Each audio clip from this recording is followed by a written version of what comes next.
എപ്പോഴും നമുക്ക് നക്ഷത്രങ്ങളാകാനായിട്ട് കഴിഞ്ഞെന്ന് വരില്ല. ചെയ്യാവുന്ന ചെറിയ സുഹൃതമുണ്ട്. അവരൻ്റെ ദീപനാളങ്ങളെ ഈ കൈക്കുമ്പിൾ കൊണ്ട് അണച്ചു പിടിക്കുക, കാറ്റിലുലയാത്ത വിധത്തിൽ. അതും ഒരു ഡിസംബർ വിചാരമാകുന്നത് നല്ലതാണ്. മനുഷ്യൻ്റെ ആത്മവിശ്വാസം കെട്ടുപോകുമ്പോൾ, മനുഷ്യരിങ്ങനെ ചുരുണ്ടുകൂടുമ്പോൾ അവരവശേഷിക്കുന്ന ഒരു നാളത്തെ അണയാതെ കാക്കുക എന്നുള്ളൊരു സുഹൃതം. ഹവ്വായുടെ കാര്യം പറയുന്ന കണക്കാണ്. അവൾ മൂലമാണ് മരണം വന്നെന്നൊക്കെ ഒരു സങ്കല്പമുണ്ടല്ലോ. അങ്ങനെ തലകുനിഞ്ഞ് അവൾ നിൽക്കുമ്പോൾ അതുവരെ ആദം ഹവയ്ക്ക് പേരിട്ടിട്ടില്ല. സ്ത്രീയെന്ന് മാത്രമുള്ള പരാമർശനമുള്ളൂ. പക്ഷെ അതിനുശേഷം ആദം അവൾ വിളിക്കുന്ന വാക്ക് ഹവ എന്നാണ്. ആ വാക്കിൻ്റെ അർത്ഥം നീ ജീവനുള്ളവരുടെ അമ്മയാണ്. നീ വിചാരിക്കുന്ന കണക്ക് നിന്നെക്കൊണ്ടല്ല മരണം വന്നത്. ഈ ഒരു അപരാധത്തിൽ നീ ഒരാൾ മാത്രമല്ല കുറ്റവാളി, എല്ലാവർക്കും പങ്കുള്ളൊരു കാര്യമാണ്. അതിനകത്ത് നീ ഇത്രയും തകർന്നുകൂടാ. നിന്നിലൂടെ ഇനിയും ജീവൻ വരും. നീ ഇനിയും ജീവൻ്റെ നാളത്തെ തെളിച്ചു കൊടുക്കുന്ന അമ്മയായിട്ട് നിലനിൽക്കും. അങ്ങനെ മനുഷ്യരുടെ ആത്മവിശ്വാസത്തെയൊക്കെ അണച്ചുപിടിക്കുക എന്നുള്ളത് വളരെ പ്രധാനപ്പെട്ട. ബത്ലഹേം എന്ന വാക്കിൻ്റെ അർത്ഥം നമുക്കറിയാം, അപ്പത്തിൻ്റെ വീടാണ്. മനുഷ്യൻ്റെ എല്ലാത്തരം വിശപ്പുകൾക്കും പരിഹാരമായി മാറേണ്ട ഒരാൾ അത്തരമൊരിടത്തിൽ പിറന്നു എന്നുള്ളത് ഒരു കാവ്യഭംഗിയുള്ള ഒരു വിചാരമാണ്. നിങ്ങൾ വിശക്കുന്നവരുടെ അപ്പമായി മാറുന്നുണ്ടോ? നമ്മുടെ മറ്റൊരു വിചാരം അത് തന്നെ ആവട്ടെ. ഈ ഒരു കാലത്തിൽ മനുഷ്യൻ്റെ വിശപ്പിലേക്ക് നിങ്ങൾ എന്തുമാത്രം ഉറ്റുനോക്കുന്നു? ഒരുപക്ഷെ ഒരാൾക്ക് വേറൊരാൾ ചോദിക്കാവുന്ന ഏറ്റവും നല്ല കുശലം പോലും എന്താണ്? അത് വളരെ ലളിതമായ ഒന്നാണ്. നീ വല്ലതും കഴിച്ചിട്ടുണ്ടോ? അത് വളരെ സഹജമായിട്ട് അന്വേഷിക്കുന്ന മനുഷ്യർ ഈ ഭൂമിയിൽ ഒത്തിരി ഉണ്ട്. അവരുടെ ഗണത്തിൽ നിങ്ങളും പെടുമോ? വിശക്കുന്ന മനുഷ്യരെ കണ്ടെത്താനായിട്ട് വലിയ ബുദ്ധിയൊന്നും ആവശ്യമില്ല. വെറുതെ ഒന്ന് കണ്ണിലേക്ക് നോക്കിയാൽ മതി. അവർ ചുറ്റിനുമുണ്ട്. നിങ്ങൾ വിചാരിക്കുന്ന കണക്ക് ഇതത്ര ഭേദപ്പെട്ടൊരിടവോ ഇതത്ര മനുഷ്യർ ആഘോഷങ്ങളിൽ തിമിർത്ത് ജീവിക്കുന്ന ഇടമൊന്നുമല്ല. അത്തരം കാര്യങ്ങൾ നിങ്ങൾ സ്ക്രീൻ സേവറിൽ മാത്രം കാണുക. നമ്മളിങ്ങനെ കമ്പ്യൂട്ടറിലൊക്കെ ചെയ്യുന്ന കണക്ക് അതങ്ങനെ ഒരു ചിത്രം മാത്രമാണ്. ആ ചിത്രം മാറുമ്പോഴേക്കും യുവത്തിൻ്റെ വലിയ ദാരിദ്ര്യത്തിൻ്റെ കഥകൾ ചുറ്റിനുമുണ്ട്.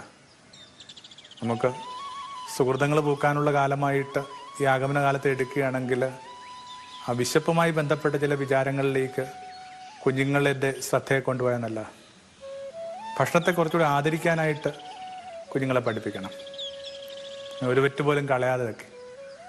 ഒരു 2 വെറ്റ് ചോറെന്നൊക്കെ പറയുന്നത് ഒരു ചെറിയ കുട്ടിയുടെ അത്താഴമാണെന്നൊരു ഓർത്താന്നല്ല. ചിലപ്പോൾ അത് മതിയായിരിക്കും. 2 വെറ്റ് കൊണ്ടൊക്കെ കുഞ്ഞുങ്ങളുടെ വയറ് നിറയുന്നില്ലേ?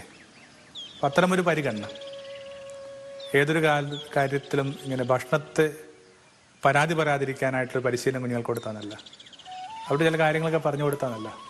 ഇപ്പോൾ കുഞ്ഞ് പറയുന്നു മുട്ട റോസ്റ്റ് ഇഷ്ടമല്ല. ഒരു 20 മിനിറ്റെങ്കിലും സമയമെടുത്തിട്ടാണ് അതിനകത്ത് ഇങ്ങനെ സവാള വാട്ടിയെടുക്കണം. ഒരു സ്ത്രീ ഒരു അരമണിക്കൂറോളെങ്കിലും അടുപ്പ് പാചകത്തിനടുത്ത് ഇങ്ങനെ തീ കൊണ്ടിട്ടാണ് ഈ ഒരു ചെറിയ വിഭവം മുമ്പിലേക്ക് വരുന്നത്. എളുപ്പമല്ല ആ പാചകമോ, എളുപ്പമല്ല ഈ ഭക്ഷണ മേശയിലേക്ക് എത്തുക എന്ന് പറയുന്നത്. അപ്പം ആ ഒരു ആദരവ് പുലർത്താനായിട്ട് ഓർമ്മിപ്പിക്കാന്നല്ല. യേശു ഉടനീളം ആ ഭക്ഷണത്തോട് പുലർത്തിയൊരു ശ്രദ്ധ വേദപുസ്തകത്തിൽ നമുക്ക് വായിച്ചെടുക്കാവുന്നേ ഉള്ളൂ. ജൈറസിൻ്റെ മകളെയൊക്കെ ഉയർപ്പിച്ചതിന് ശേഷവും പറയുന്നത് തന്നെയാണ്, ബാലിക്ക് വല്ലതും കഴിക്കാൻ കൊടുക്കണമേ.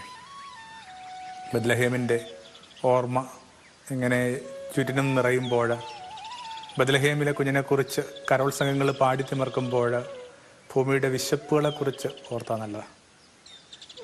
മുഴുവൻ ഭൂമിയുടെയും വിശപ്പിനെ കെടുത്താനായിട്ടൊന്നുമുള്ള വിഭവങ്ങളൊന്നും ഒരാളുടെ കൈവശമില്ല. പക്ഷേ തൻ്റെ പരിസരത്തിൽ, തൻ്റെ ശബ്ദം കേൾക്കാവുന്നിടത്തിൽ, തൻ്റെ ശ്രദ്ധ കിട്ടാവുന്ന ഇടങ്ങളിലുള്ള മനുഷ്യരുടെ വിശപ്പിനെക്കുറിച്ച് ഒരു ധാരണയും ആവുലതയൊക്കെ വേണം. ഓർമ്മയുണ്ടല്ലോ നമുക്ക് അങ്ങനെ ഒരു ആചാരം, രാത്രി കിടക്കുന്നതിനേക്കാൾ മുമ്പേ അത്താഴപ്പണ്ടിക്കാരുണ്ടോ എന്ന് ചോദിക്കുന്ന ഒരു ആചാരത്തെക്കുറിച്ച് ഈ ദേശത്തിൻ്റെ വളരെ കേളുകേട്ട ചില പാരമ്പര്യങ്ങളില്ലേ? അത്രയേ ഉള്ളൂ. എൻ്റെ ഒച്ച കേൾക്കാവുന്ന, എൻ്റെ സ്വരം കേൾക്കാവുന്ന ഇടങ്ങളിലെങ്കിലും ഒരാളിങ്ങനെ ഈ രാത്രി പട്ടിണി കടന്നുകൂടാ. ഗ്രിഗറി ദ ഗ്രേറ്റ് എന്ന് പറയുന്ന പോപ്പ് റോമിൽ ഒരാൾ പട്ടിണി കിടന്ന് മരിച്ചു. അത് വൈകിയാണ് ഈ മാർപ്പാപ്പ അറിയുന്നത്. തനിൻ്റെ ഒരു പരിസരത്തിൽ തൻ്റെ കണ്ണെത്താവുന്ന ദൂരത്തിൽ ഒരാൾ പട്ടിണി കിടന്ന് മരിച്ചു എന്നുള്ളതിനകത്ത് സങ്കടപ്പെട്ട ഇദ്ദേഹം കുറേ ദിവസങ്ങളിലേക്ക് ഇങ്ങനെ കൂദാശകളിലേക്ക് സ്വയം പ്രവേശിച്ചില്ല. ആ അനുതാപത്തിലും ദുഃഖഭാരത്തിലും ഹൃദയം കടുത്ത് ഇങ്ങനെ മൗനത്തിലും ധ്യാനത്തിലും ഒക്കെ ഇങ്ങനെ ദിവസം ചെലവഴിച്ചു. മനുഷ്യർക്ക് വിശക്കുന്നുണ്ട്.